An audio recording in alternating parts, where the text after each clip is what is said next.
Gde ti nama reci, jel došlo, mislim sad imamo jednu kandidata, nema veze on sad iz Bosne, iz Crne Gore ili Srbije,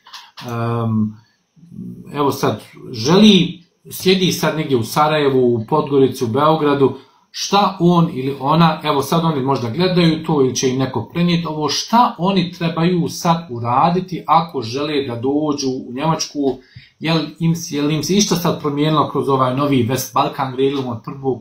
marta ili kroz ovu šansenkarte koje dolazi, da nam možda objasniš ti koji je taj put, šta kandidat i šta kandidatkinja sa Zapadnog Balkana mora uraditi da dođe da radi kao tehničar ili kao sestra.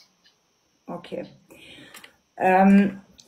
Sa ovim novim olakšanjem promijenilo se dosta, ali i nije toliko jednostavno, malo može se više ubrzati.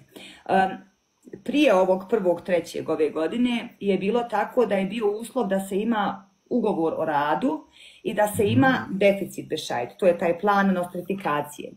Sada je ta olakšica u tome da ako imaš poslodavca, da možeš da dođeš i bez deficit bescheida u kliniku, ali poslodavac se mora potpisati da ćeš ti tokom rada predati te papire sa njim skupa za nostrifikaciju. To je znači nova sada.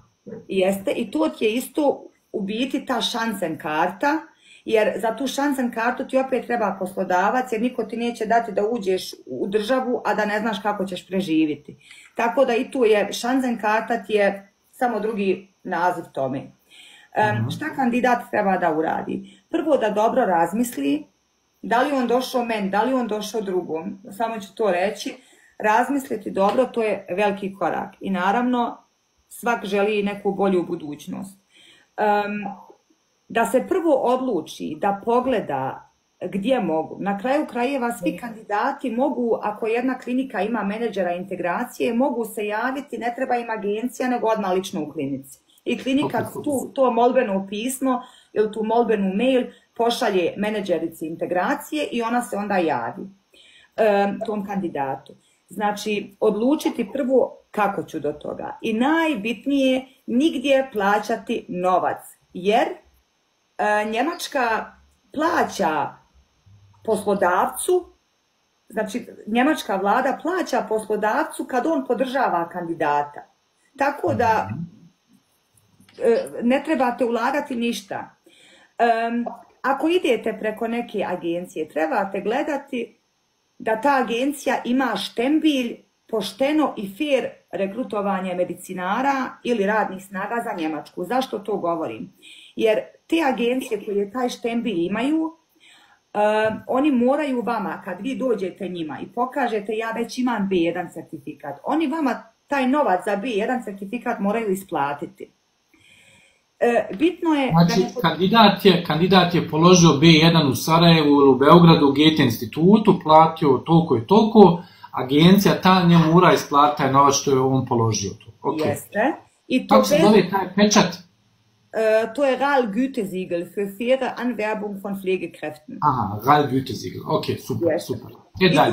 I to se može na njihovoj stranici pročitati koje agencije to nude. Ima agencija, znači ja mislim 15-16, koji čak imaju vez Zapadni Balkan i oni čak plaćaju kurs tokom, na primjer, ako još neko živi u Bosni i Hercegovini, nema pare za kurs, sve to može ići preko poslodavca, jer taj poslodavac ima pravo od države dobiti pare da bi finansirao svog kandidata. Znači, prvo to da se neko odluči, ne se odmah zaletati, ne odmah svakom vjerovati, pročitati na internetu, ući na stranice i prvo sam od sebe rešeširati gdje bi, kako bi. Šta treba? Treba znači da se javi toj osobi ili toj klinici i trebalo bi znači čvrsta volja i odluka naravno da idem. I trebaju, znači, od papira treba diploma i to sve u originalu, ali to nije original da ja sad kažem ja to želim u originalu, nego to je stvarno zakonski. Erdine, ti to možeš potvrditi da tebi moraju originalni papiri biti pred tobom. To je tačno. Znači, originalna diploma, licenca, uvjerenje o položenom stručnom ispitu, fond časova škole, to jeste teorija, i fond časova prakse. Za vrijeme volontiranja 6 mjeseci mora biti navedeno na kojim štacionama je neko bio, šta je odradio. I ako se ima radni staž, ako se nema radni staž, nije ni potreban. Za nostrifikaciju, znači za taj zahtjev, nije potreban B1 certifikat, ni jedna vrsta certifikata. Taj papir, plan nostrifikacije, deficit bescheid, on ne gubi vrijednost. Puno kandidata rade grešku, prvo polože B1 i onda krenu u zahtjeve. B1 certifikat gubi vrijednost, znači godinu dana samo traje. Maja. Tako da ja svima kažem, ako ste trenutno na kursu ili još niste pokrenuli jezik, predajte papire, jer kad vi dobijete taj plan nostrifikacije, to će vam dati vjetar u leđa i malo više možda i motivacije, i onda da izađe se, jer onda se zna samo da fali B1 certifikat i samo je to onda put do vizije. Znači ti savjetuješ osobama koji su zdumali i skontali, ok, ja hoću u Njemačku, hoću na primjer kod Azri, hoću u Helios, ali nisam još njemački, da ja ipak krenim deficit bescheid, da ja to već pokrenem lagano, pa kad to nadođe sve, da ja onda postepeno već, ili hajmo reći, paralelno radeći jedno i drugo. Znači ne čekati da se završi jedno pa drugo, nego paralelno da se radi stvar. Na primjer, Erdine, ja sada imam kandidata koji mi se javljaju sa deficit bescheidom iz 2019. godine. I sada, na primjer, na njemu piše pedijatrijska sestra. I to nije problem, samo što mi moramo imati novi deficit bescheid, pošto je sada od ove godine novi zakon, više nema pedijatrijska sestra, ginekološko-akušerska sestra, sada je sve Pflegefachfrau, stručna medicinska radna snaga. I ti sada možeš, naravno, isto da dođeš da radiš nostrifikaciju, ali ti, na primjer, kao pedijatrijska sestra sad imaš pravo da radiš i na endoskopiji, na hirurgiji, na ginekologiji, hematologiji.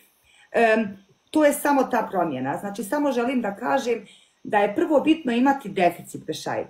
A jezik, znači, jer jezik gubi vrijednost, i samo želim da uštedite svoj novac i da ne trošite taj novac ako će vam certifikat isteći. A isto tako, ako ste vi već ulagali novac, da li je to u kurs njemačkog jezika,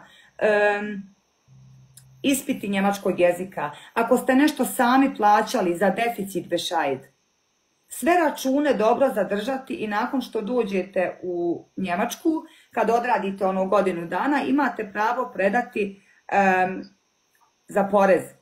I sve su to Werbungskosten. Znači, i to kandidati mi govore, Azra, to nam niko nije rekao. Sad nećete dobiti 100% nazad, ali ćete 70% dobiti nazad. Isto tako kad dođu ovdje pa kad šalju roditeljima. I ja njih isto savjetujem, šaljite preko Westerna, izvucite izvještaj i tako da neko ima samohranu majku, da izdržava svoju mamu ili svog oca. Tako da ako pošaljete u toku godinu dana 2000 eura, vama se vraća 1700. I to, na primjer, isto ne znaju. Ja, na primjer, njima to govorim i podučavam i tome da sve te račune čim se vidimo, ako već nešto imaju, da sve to zadrže, da će im biti povratak poreza na to.